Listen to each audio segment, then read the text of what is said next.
for that. Hello and welcome to your Wednesday Loose Women, putting the world to rights as usual. This lunchtime, it's Colleen Nolan, Janet Street Porter, Jane Moore and me, Christine Lampard. As Corey's Sally and Tim tackle the taboo of impotency in scenes shown tonight, why are some men embarrassed to talk about the subject? Also on the show, should companies be fined for leaving customers on hold? Our own shocking customer service complaints coming up. And It's time. The time has come. I did it!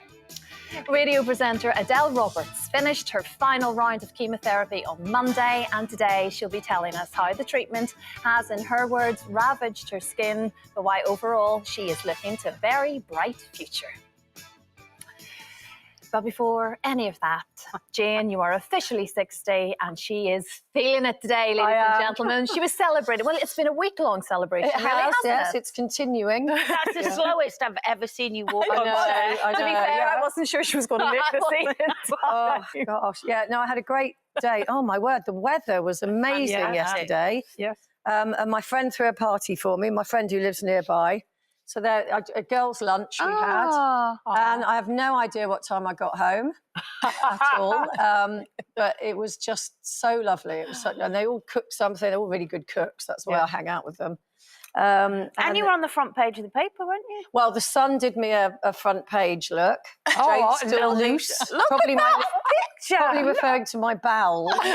But I'm liking the body that they've given me. I don't know whose it is. But That's not you. I thought it was you. I thought it was you. it's my head, but sadly not my body. But yeah, no, it was fantastic. So and actually, talking of the Sun, I share a birthday with the bizarre column, the pop column, which I didn't realise I have the same birthday, 40 years. And I was the first female editor of Bizarre. And I think we've got a picture of my picture byline from there. Look. Bonnie Tyler! That is As a I've said today, I flashback. said it was happy days for me, but not for the ozone layer. Look at my blow backcomb hair. Those eyes. Everyone had that. That's Bonnie Tyler. Though. I know. Like, Those eyes say, lost and friends. your eyes, though, in that picture, you're going, don't mess with me. Exactly. But you've had a great week. More importantly, you've enjoyed the birthday. I've had a great time. Thank you. And it's not quite over yet, is it? Yeah, it will continue this week, no doubt. Well, rumoured storm outs, partners dragged into arguments, and some shocking headlines. I'm not talking about Janet's love life. It's Wagatha Christie, of course. And yesterday, husbands Wayne Rooney and Jamie Vardy began to speak out in defence of their wives. And Wayne told the court that he asked Jamie to tell his wife Becky to calm down during the Euros in 2016. Jamie responded by saying Wayne is talking nonsense. He must be confused. It all got very complicated yesterday, Janet. I mean, I know, it's now. spilling column inches. People are quite enjoying the madness of the whole thing. But it's become the battle of the blokes. I mean, have you ever seen Wayne Rooney looking so smart? I was reading in the paper today some fantastically entertaining comments about Jamie Vardy's hairstyle and general appearance. But look at him in close-up. He hasn't got that tie done up as tightly as Wayne has. Wayne has been ordered by his wife to shape up, fit into that suit. And my goodness, it looks like he's going to explode out of it at any minute. But it is absolutely fascinating, this case. And I noticed that yesterday the Vardys actually left court early because Rebecca has found the whole thing very challenging. She's cried a lot, she's sobbed, it's all been too much for her. And I think she wasn't feeling very well, so she went off yesterday. And you can't deny the fact that the Rooneys are super gloating. They've got that smug expression. Actually, I'd be having that expression if I was them, because I don't know which way this is going to come out in the end. But judging by the Rooneys, they obviously think they've done the best job. But it's interesting now, and of course, in this instance, like Wayne and Jamie, they're superstars in their own right, obviously. But it's interesting when you think about the partners now being involved. And at what point do you ask for partners' help in a dispute that you have with a friend in normal life, away from the superstardom? Do you think it's something that we should sort out ourselves, or do you feel like you can use your partner as a bit of a crutch or a bit of a sounding board sometimes for an argument amongst friends? I think it depends. I mean, if I'm with you know, in my ex-husbands or whatever, if they had a row with someone and I thought they were right, I would stand by them and go, no, he's right. But equally, if I thought he was wrong, I'd go, no, you're wrong. You need to go and apologise. I mean, I'd stand by them if I think they're right. I mean, in this instance, you know, in this whole Wagatha Christie thing, I just find it just out of control and ridiculous. I don't get it, why it's gone this far. But yeah, I think it's it's a sticky situation to be in, because if I was really upset about something and my partner wasn't standing by me, I'd feel really let down, probably more by him than anyone around me, if he wasn't supporting me in something. But equally, I'd want him to tell me if he thought, even if it was in private, I'd want him to say, I think you're wrong and I think you should do something about it. But in public, I'd want him to stand beside me. Yeah, I mean, it's funny, Gary was, or still is actually, a fixer for a living, if you like. He was sort of in damage limitation and media management and stuff like that. So if it's something really serious, I really welcome his advice, because he's very good at kind of finding a way through with things. But if it's something with one of my friends, I tend not to tell him, because I think the way that blokes sometimes work in their friendship. So you know how sometimes you just want to vent? Yeah. Like a friend's upset you or whatever, and you just want to vent. It's just, you need to get it off your chest and it'll ultimately be fine. I think what blokes tend to do is when they've fallen out with somebody, that's it. Yeah. Whereas with women, we kind of go, well, yeah, you know, you really upset me. And then you have a glass of wine and you tell them that they really upset you and you get over it. Yeah. Whereas he would be like, the next time I'd say, well, actually, I'm going out with Colleen on Wednesday. Go, well, you were having a go about her the other day. What are you going out with her for? You know, I thought you didn't like her anymore or whatever. Mention me. Well, Gary loves me. He does. Well, if I'm having a row with somebody, I never involve anyone else, because if it's been my partner and I've told them, they're always going to see the other person's point of view, because let's be honest, I can fall out with everyone. You could fall out in an empty room. Yeah, I you could fall out with yourself. an empty room. So there is simply no point in involving anyone else in my rows, because in my head they're really important. I know the reason why they're important. And you always think you're right. I always think I'm right from start to finish. And if I tell someone else and they don't agree with me, then we're going to have 2 rows on the go instead of 1. No point. So you would always need a partner that just agrees. Is that an easier life for you? Yeah, or one that doesn't An easier life speak. for him. Yeah, I know, yeah. Yeah. One that doesn't speak. What about Frank? He's very sensible. If I ever have an issue, just like you were explaining, Is Frank with would Colleen. be with Colleen again. Frank would be very much, oh, who cares? Life's too short. Yeah. He's a little bit like that. And I'm a bit like that with him too, to be fair. So you try to step out of it and then go, where does this lie on the pecking order in life? Yeah. Probably really low down. So what is the point in stressing? I'd love to know what's going on in the Vardy super kitchen after they went home yesterday. I love the fact it's already a super kitchen. It's not going to be a normal kitchen. It's not going to be like mine or even Colleen's kitchen. It's going to have 4 ovens. It's going to have 4 ovens and a nail bar, but I'd love to know what happened in that kitchen when they got home. A nail bar. I was already thinking of having a nail bar in the kitchen. Quite like it. It's not hygienic though, is it? Not really. Anyway, now, do you ever feel like you are wasting your life listening to music like this? Oh my. I can't stand it. It's just mind-numbingly boring. It is, of course, the dreaded hold music. Well, a campaign is starting up to make it law that if companies leave you on hold for more than 10 minutes, they will be fined. This is surely a good thing, Jane. I love the idea of it, but the practical side of it is, I think a lot of these issues are coming because people are staying home who are supposed to be coming in because they probably don't like their job very much, and they're staying home because of COVID. There's a lot of that going on. So in a way, if you're finding a company for the fact that their staff can't come in because they're sick, that's a bit unfair. But it is out of control now. I mean, it's always been hard to get through to a human being, but now, I mean, the other day I was trying to get through to an airline about a problem I can foresee in August for a holiday I'm trying to take that I've been trying to take for the last 3 years. And I thought, I know, I'll email their customer services because it's not till August. They can sort the problem out. So I did this long email. And then eventually I got a reply about a week later and they went, oh, we can't sort this out. You have to call this number.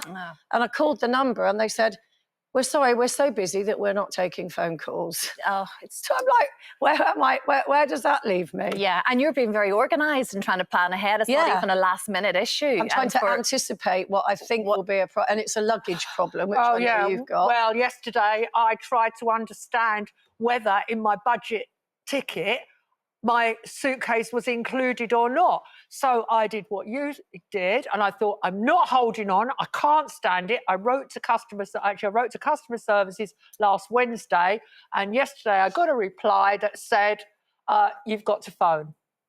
So what is there the you point go. of customer services? Yeah, exactly. And then you get on the phone and you could be potentially there for goodness knows how long. Some and you people don't are 5 eventually- hours they've been on hold. It's 5 hours. absolutely Can I just say- costing a fortune as well, I'm guessing, for people. Yeah. You know, not a, But it's not the always thing free. that upsets me the most is that music. Yeah. I mean, I'm going to smash my house up Yeah. with that music. It's offensive. You know, put some kind of dance music on or something. So at least while I'm waiting, I can dance around my kitchen and have a good sing some song. form of I'll put it on joy. loudspeaker and you can take as long as you want because I'm going to have a party on my own. But No, that I think- music, by the time you answer, I am up to here with rage. Yeah. And I would hate, I've got to say, I'd hate to be the one picking up the phone to anyone because normally it is people complaining. I've spent 2 years trying to sort a bill out at the moment because the property I moved into used to be a commercial property. Now it's not. So you have to, it's a different bill and they're still billing me as a commercial. I can't tell you how many phone calls I've made to all different people that keep going, how can I help you? And I'm going to go, have I got to explain it again? And then they go, yeah, could you phone this number? Can you send this email? So they say it's so press stressful. 1 for this, 2 for this, 2 for that, Yeah. yeah. 3 for the other, and 4 for haven't got a clue. Yeah. So I've gone through all of that. Yeah. You've got through to someone. You've told the problem. Oh, you're actually through to the wrong department. sorry. But I'll put you through. Then you have the second lot of music. Yeah, I know, it's a nightmare. But to be fair, I've also got a power company, electricity company, who are brilliant when you phone them and they're on it and they sort it out. And, you know, you do only wait 10 minutes. So they're not all bad. And I think the whole flight thing and baggage thing and all that, I mean, they must be inundated with calls about that because it's all over the place, yeah, no, isn't of it? course. You Yes, know? but be honest, we knew that when back in February, when the government relaxed all the travel regulations from Easter, they must have known back then that everybody would be going on holiday Yeah, now. I But know. I feel sorry for the amazingly, call they'd handlers. laid off all the staff at the call centres, the cleaners at the airports, the security people, Yeah. the baggage handlers, and now they're struggling to rehire them. And you have to say, why couldn't they see this coming, that travel would really explode from Easter onwards? Mm-hmm. And I mean, the websites just can't cope either, because if you go on, for example, the British Airways website, it's like someone that's eaten a big lunch or something. It's like slumbering through your request. You've got the spinning wheel, which is as bad as the hanging on music. But I think the hanging on music is deliberately ghastly, so you hang up. You just Yeah. think, I can't cope. And Or- a friend of mine used to work in a call centre because obviously it's not the finest job. They don't No, get paid no, very, no, very hard and as job. you say, they've got a lot of people shouting at Yeah. them. And he said that if you finish at 6 o'clock, you don't get any overtime or whatever. So he said if you're midway through a really complex call and it goes to 6 o'clock, Yeah, they hang would up. just hang up. Yeah, there's a lot of that. Shocking revelation. As you say, the travel companies, it is, we get it's tough and they have to get back to where they were before, Yeah. obviously, and it might take time, but they do have to get there. I was on a phone for about 20 minutes trying to park my car in a car park yesterday. 20 minutes trying to just park the car. Like, what? That'll have cost you more than the fine. That's exactly, I had that conversation with Mum. I thought I might have just to get the fine. It'll Yeah, be cheaper it'll than be trying cheaper to do than the this. phone call. Oh. Anyway, still to come today, Adele Roberts will be joining us and we are talking passport problems. But coming up next, we are tackling male health secrets and the taboo condition that millions of men are embarrassed to reveal they have, including Corey's Tim. We're talking erectile dysfunction straight after this.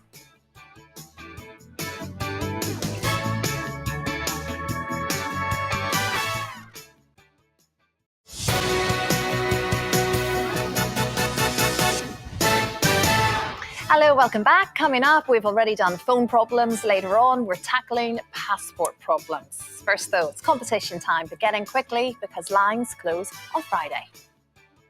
Welcome to Padstow. We're here to tell you all about Marvellous May. We've got a prize on offer that could see you bank 80k for May. Which means all that money could be in your bank by the end of the month. Just think how you could spend all that cash. With 80k in the bank, new adventures could be found around every corner. That's like getting an extra £6,000 in your account every month for a whole year. Woohoo! I'm loving this. But you could do whatever you want with the money, and there's a guaranteed winner for every prize, and this one really could be you. So what are you waiting for? For another chance to win, text cash to 86060. Text costs £2 plus one standard network rate message. Go to the website, entries cost £2. Call 09068 786060. Calls cost £2 plus your network access charge. Or post your name and phone number to DY18 PO Box 7558 Derby DE10NQ. Entrance must be 18 or over. Lines close on Friday the 20th of May at 3 p.m. Entrance must be contactable on the 27th and 30th of May. Good luck. Good luck with that. Now, just over half of men aged between 40 and 70 years old suffer from impotency or erectile dysfunction. And over on Coronation Street, Tim has been hiding his problems from wife Sally, and tonight they've been revealed. Hold on, take it easy, or it's going to be over in a flash. Get us a bit of something out of minibar. Oh, good idea. Oh. My heart's beating 19 to a dozen. Mine too. I've not even got a heart condition. Oh. You all right? I'm just a bit short of breath. Are you really that bad? I've done something stupid. What do you mean? I took one of them little pills to help me along in the trouser department. What? Did the doctor say that was all right? I didn't ask. What do you mean you didn't ask? You've got a heart condition. Yeah, I'm well aware of that. It's practically jumping out of my chuffing chest. It's all happening in Corey, isn't it? Wow. It's a bit of a difficult conversation for a lot of men to have innocent clean. And you've tackled this a lot with people writing to you, wanting to talk about it because they actually don't feel they can talk to their partner. Yeah, that's always the thing. I get these letters, and they're either from the man that's suffering from it or the wife that doesn't know that knows there's a problem. And I'm thinking, you need to talk to each other, you know. But I think men, especially, find that in particularly embarrassing or emasculating. And so many struggle to even go to the doctor and talk about it because they don't want to. But I think it's good to talk about it and know as well that, like you've just read out the stats there, it's quite a common thing in certain age groups, you know. What happens after 70? That's what I'm intrigued by. It says between 40 and 70. And you think, what happens after that? Does it come back again? The thing is, as well, there's so much help now out there as well, you know. With a lot of men don't want to go take. to the doctor because they're anxious about prostate cancer and they think that treatment for prostate cancer will lead to them being impotent as well. And, you know, treatment for prostate cancer can affect your ability to get an erection. And also, a lot of men are on antidepressants or mood-changing drugs, and they will have side effects that will decrease their libido. So I think that men have got a whole lot of other health issues that do affect. Yeah, but they're still frightened to go about any of those. Oh, health yeah, they issues. are, because it's like they don't want. There's so many other things involved. But then a lot of the women that write in then, because the husband won't discuss it or goes, there's nothing up with me, I'm just tired or whatever, then I got a lot of women saying, is it because he doesn't fancy me anymore or he doesn't love me anymore? And that's the issue then within the entire relationship, and it becomes much more than just a potential medical problem in the first place. And it is a medical problem, isn't it? Because, I mean, when men are young, we used to sort of call it if they'd had too much to drink. Do you remember there was a phrase? But is it mostly medical when they get older? Because then, of course, you sort of feel, I suppose, as a woman that, because a lot of people associate it with performance anxiety, and women think, well, I don't want to say anything in case it makes them feel even more stressed and it makes the situation worse. But actually, is it because it's medical, so it would happen anyway? Well, I think the thing to do, this is why you should go to your doctor, because he can find all that out. If it is medical, he can find out what's causing it, and there is help out there. If it also can become something that becomes so you know, exactly, like a mental block. of course. So that almost you don't want to go near each other because you don't want to deal with that. What if it doesn't happen? And then we're going to have to go through all this again. And then she's going to feel insecure and I'm going to feel that I've let her down. So it all becomes an emotional block. Yeah. Then. Plus, there's been a huge boom in women buying sex toys online. So women might think, not only can't face discussing this with him for a whole variety of reasons, but I got my sex toys anyway. And I think that's been the most interesting change over the last 10 years, that women have think, oh, well, he's not up for it, but I'll manage my way. I'll do it my way. And I think that has impacted on men. It's destroyed their But equally, some men's confidence. Equally, there's a lot of women out there as well that are, you know, are going through the menopause and don't want to discuss that with the husbands. You know, they don't want to discuss, you know, they'll, again, oh, it's just because I'm tired, because they don't want to tell their husbands it's because of this, in case the husband, you know, it's a minefield of, and all it needs is communication. Well, I was just going to say that. Lack of embarrassment and knowing that it's not, you're not alone with it. You were saying that you can, that famous pill, you can just buy it now. I've seen it, yeah. When I've gone into the, you know, the chemists and stuff, it's now on the shelves of course. to buy. And there are TV ads for it as now, well. Yeah. So I do find it funny. You can be watching a drama on a channel and there'll be an ad popping up for sexual, you know, erectile dysfunction and stuff like that. And then you can't even talk to your partner about it. You just sit there and let that ad go by. What a cup of tea. Yeah. I'll go and put the kettle on. It's very sad, though, particularly if you've been with your partner for a long time and you feel at that point in the relationship you can't have an open conversation about something that's so personal, and it's a very, very tough one to have. But anyway, still to come, the passport blunder that left one man quite literally out in the cold. And in just a moment, Adele Roberts on the shocking effects of her chemotherapy on her skin, and why, after finishing her treatment just this week, means she's looking forward to a very positive year. Adele joins us right after this.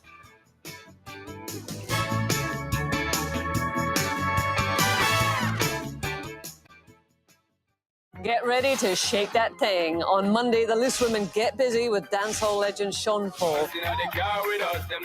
After Judy's twerk-tastic samba on Strictly, she's sure to bust a move with the man behind the music. Bringing up the temperature, it's set to be a scorcher. Sean Paul next Monday from 12:30 on Loose Women.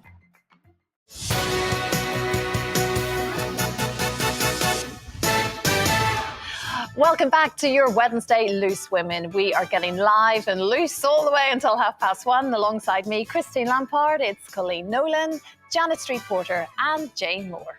Coming up, have you ever been a victim of heap eating? One of us says they've been a victim of it all their lives, but what is it? Find out at 1:15.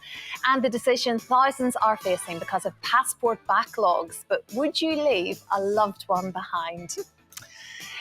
We are talking about bowel cancer now, and it's something that's been talked about quite a lot recently, with Deborah James, or Bowel Babe, of course, recently being made a dame for her work in raising awareness.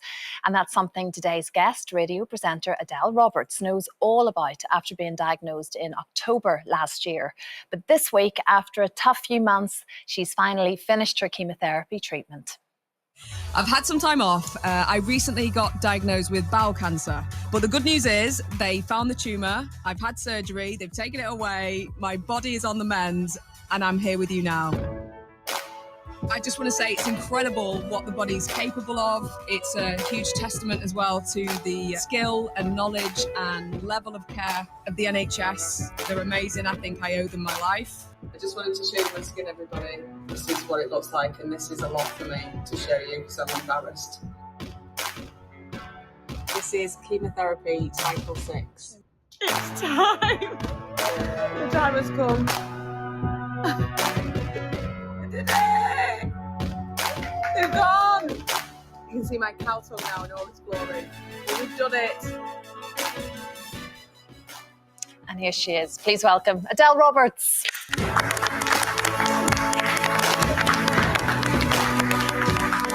Hello. Hi. Adele, my my goodness me. We've been following this turbulent few months for you, and you've been incredibly honest online and keeping us all up to date with where you've been. But this week's a good week. Oh, it's an amazing week. It feels wonderful to be here with you ladies. And yeah, on Monday, I had my final batch of chemotherapy. That must be incredible. Oh, because I imagine at the start that seems so far away to get to there. And it was December when I started. Yeah. And so, yeah, it's like May now. And it felt like it was never going to end. and every cycle I had, it built and built and got sorer and sorer. But we're there now. We've done it. I'm so excited. So what happens next? What's the next process? So in 6 weeks, I'll have a scan and then hopefully I'm cancer-free. Oh, so that's when I'll get the final okay, hopefully, fingers crossed. Amazing. Thanks. Yeah, so bowel cancer has been in the news so much lately. Do you think it's a cancer that women don't think about? I mean, talk me through your diagnosis. Yeah, I had no idea about bowel cancer before I got it. Yeah, because we've talked on this show so much about breast cancer, cervical cancer, all those gynecological cancers. But tell me how you discovered you had it. Yeah, so when I went to the toilet, I started to notice mucus. Yeah. And then the mucus started to get blood in it. And because it was during the pandemic, I didn't really want to call the doctors because I didn't want to be a burden. Yeah. I thought it was something I'd eaten. My girlfriend thought it was because I ate kale a lot. She was like, it's just kale. But then it started to get so regular that I thought, you know what, I better call up just in case. And then they sent me for a colonoscopy and then they found that I had bowel cancer, and it was just such a shock because I didn't feel ill. You know, and I didn't realise. And you keep really fit, don't you? Like running and love running and going to the gym. You didn't have any pain? Didn't have any pain. Also, wasn't aware of bowel cancer, and I got told initially by the doctor that I was probably too young. Yeah, because I've had the bowel cancer NHS tests sent to me. They send them out through the post to women in my age group. So I've done it twice. And I must admit, the first time I ever got one, I thought, oh, I'm not doing that. It's a bit yucky. And then, thank goodness, I have done it twice since, because every so many years you get it. Wonderful. It's so important because if you catch it early, it's treatable. But sadly, as you mentioned, Deborah James, you know, bowel babe, her cancer got caught too late. Yes. And so now she's, you know, having to be basically looking, you know, like having to be looked after in a hospice, isn't she? Or she's getting care at home. Yeah. And that necessarily didn't need to happen. If she'd have known about the symptoms earlier, maybe she could have got caught earlier and then they could have treated it. It's like you said, you know, you're a young person, you're fit, you're healthy, you were doing all the right things. And so naturally, even doctors would probably have said, no, it'll be fine. And so it is listening to your own body and knowing when there's something remotely odd. Go for whatever appointment you need to, and maybe get a second opinion if necessary, if you still don't feel there's something not right. Well said. And I think, you know, the story you were talking about before about like erectile dysfunction, I felt a lot of shame. I didn't want to go to the doctor. I thought it's embarrassing. You know, nobody's been around that section before. So, you know, when I had like all of the checks done and stuff, I was a bit like embarrassed, but the doctors are amazing and they're so kind. And that's what they do. Absolutely. On a daily basis. I was watching that video then, and one thing that really touched me was when you revealed your skin, because I know that was really something really hard for you to do. Yeah. Was that because of the chemotherapy, your skin? Yeah, so the scarring on my skin at the moment is due to the chemotherapy. It's really affected my skin a lot. I've been on a drug called capecitabine. But I've struggled all my life with my skin. I've suffered from acne, and when I was younger, there was a lady in a bakery, and I was probably about 15, and she said to me, have you been in an accident? Because my skin had broken out. And ever since then, I just covered up, and I've not even shown my family my face. So that was the first time. So that was another major step. Yeah. But I guess when you get something like bowel cancer, things like that are just like, oh, it doesn't matter, guys. You know, I'm still here, whatever my skin's like. Totally. I'm just thrilled to be alive. Why the gloves then as well as that? Yeah, so the chemotherapy, it really affects my skin. So I've got like layers of skin missing from my hands, from my feet as well. I don't want to get my tongue out again, but you saw my cow tongue. You know, I've got like dark marks on my tongue. I don't know why I said yes then. Like I was agreeing you had a cow tongue. I mean, I saw your tongue. So you've been through, you know, you've been through the mill, but what about your partner, Kate? Because it's also tough for your loved ones, isn't it, to see you going through? Yeah.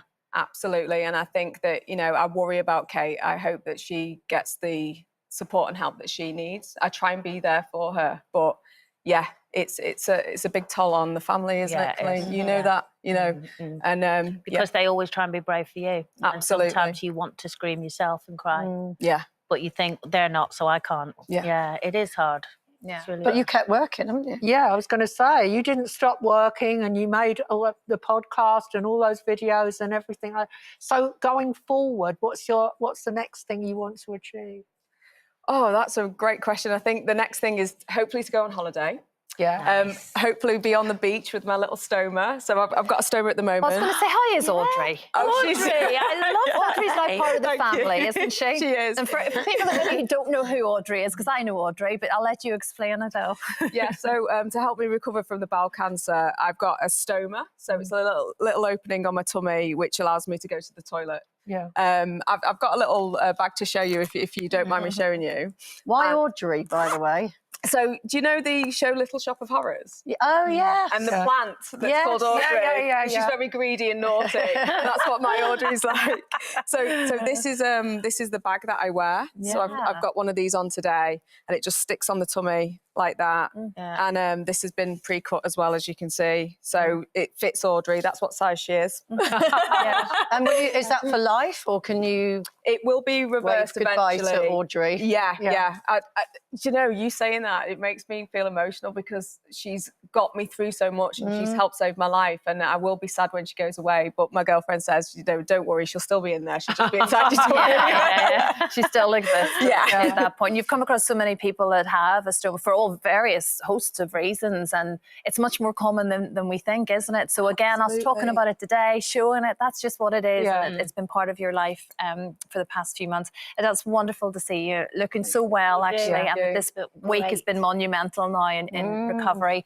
And here's to the next big party and the holidays and the good things and enjoying life again, Adele. Thank you very much. It's so good to see, and send our love to Kate, of course, too. Oh, I will do. It is. Absolutely. It's great to have you here. Lots of details on how to spot signs of bowel cancer on our website. There's also help with any of the subjects we've just discussed. That's at itv.com/helplines. We've got a big dilemma for you next. What would you do if you were at the airport and your partner realised their passport had expired? Jet off into the sun without them, or do the decent thing and stay at home with them? Mixed answers on the panel. You wouldn't do that, Adele. Kate, you'd stay with Kate, wouldn't you? Of course. See, you're a nice person. We'll let you know what the rest of us think coming up next. Come fly with me, let's fly away. If you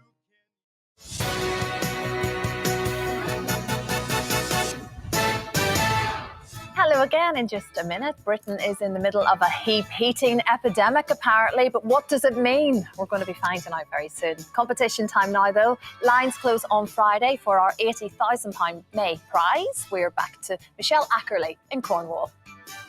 I'm here in Padstow to tell you about our 80k for May prize. Yes, that's right. £80,000 could be in your bank account before the end of the month. But what's it like to be a winner with ITV? I'm Janet, and I won a BMW, £50,000 in cash, and a holiday for 5 to Borneo. I took 5 friends and family to Borneo. We had the best time. BMW I enjoyed for a couple of years, and the £50,000 I gave to my children for deposits for their houses. Kept a little bit back for myself, so just to enjoy, Sounds good, doesn't it? So if you want 80k for May in your bank account, make sure you get that entry in, as lines close on Friday. For another chance to win, text cash to 86060. Text costs £2 plus 1 standard network rate message. Go to the website, entries cost £2. Call 09068 786060. Calls cost £2 plus your network access charge. Or post your name and phone number to DY18 PO Box 7558 Derby DE10NQ. Entrance must be 18 or over. Lines close on Friday the 20th of May at 3 p.m. Entrance must be contactable on the 27th and 30th of May. Good luck. Thank you, Michelle. Now, have you ever been heap-heated? It's a new term being used to describe the act of a man hijacking an idea previously suggested by a woman, then getting all the credit. Have you come across this before, Jan? Oh, we all have. Heap-heated. But this is nothing new. I mean, if you go even Just back a new term for it. Yeah, if you go back through history, So Rosalind Franklin, she was the first one to discover and draw the double helix that led to DNA. And guess who won the Nobel Prize? Her two male colleagues. She got completely cut out. She didn't win anything. No. No one acknowledged it. Wow. And so there's another one. So do you remember Margaret Keane? They did that movie Big Eyes. Oh, yeah. So she painted all the Big Eyes paintings, and her husband said, "Oh, people don't want paintings by a woman. I'm gonna." And he took credit, and she was doing the painting in the background, and he was the one going out doing all the. And then I discovered also this morning that Monopoly, that was supposedly invented by a man, 3 years earlier had been pretty much invented by a woman called Elizabeth Mayguy, who'd called it the landlord game. Her idea got completely nicked. Wow. So that is the big question. At what point do you have the confidence to speak up and go, hang on a second? It is the most frustrating thing in the world, though, isn't it? When somebody says something that you know you've just told them half an hour ago, and they own it, and then they own it. Because if you go, I said that, you sound so petty. We've had it a few times on this show. We have had it where we're naming. we're not no naming now, names, but you do viewers. sit here sometimes and go. Yeah, so that's sheep eating. That's sheep eating. Yeah, where you think, oh God, I said that, and now I've nothing to say. It is a very, very ugly word, heap eating, I have to say. It sounds like some kind of incontinence issue. It's absolutely vile, but I have experienced it. And what, incontinence or that word?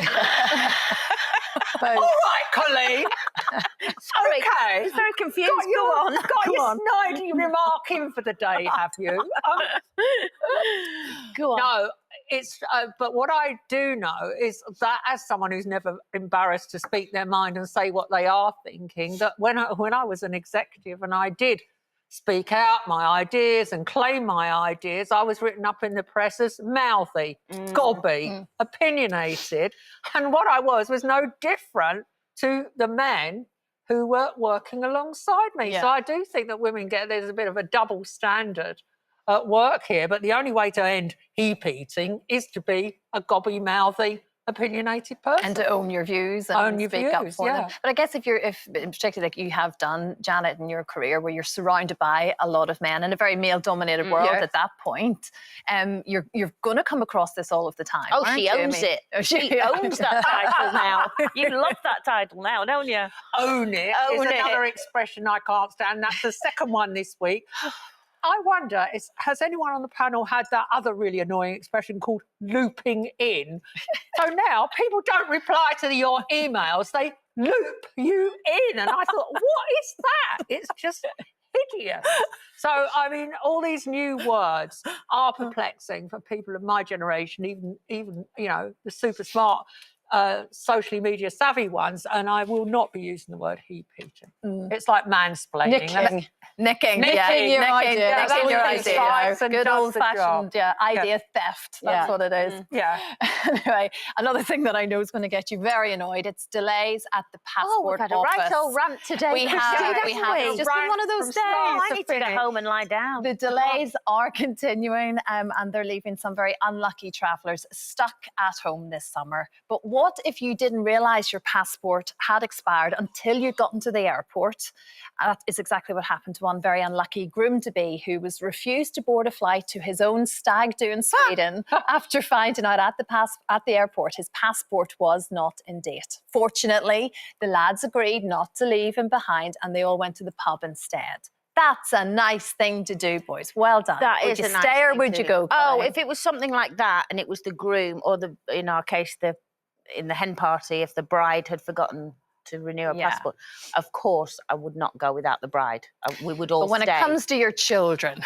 When it comes to my children, I'd go, guys, honestly, there's food in the fridge when you get home. And text me, and I'll let you know how the weather is. And I'll text you. It's the reason this man's passport was out of date, not immediately obvious. It wasn't out of date because it didn't run out till May next year. But in Europe, and anybody watching this who's going on holiday this summer in Europe needs to check, because if your passport is more than 10 years after the date of issue, so some passports can be 10 years and 6 months. But if it's more than 10 years from the date of issue, they will not let you enter so that country. confusing. It is So he got confusing. caught by that. His passport says it's still in date, but they said it's more than 10 years since So it was the issue issued. date is the But important be part. honest, Jane, would you leave Gary behind? Yes. Do you want to think about it for even a second? I would say it's pointless, both of us suffering. Yeah. I'm off on holiday. Would you, See you would, later. you leave your, Passport. would you leave your children behind? Well, they're adults now, Yeah, but so yes. you would. Yeah, like obviously you. they wouldn't if they were kids. But Yeah, Pointless us all if I was suffering. going on holiday with a group of girlfriends, which I do quite, once or twice a year, and one of them had messed up her passport, I'd go, sorry. I'd be like, Colleen, I'm sorry, it's your fault. You will have to stay behind. And you'll lose your money. Why but should I think everybody the lose whole their money? thing whole with group should go, unless passport it's a- renewal is so unfair at the moment.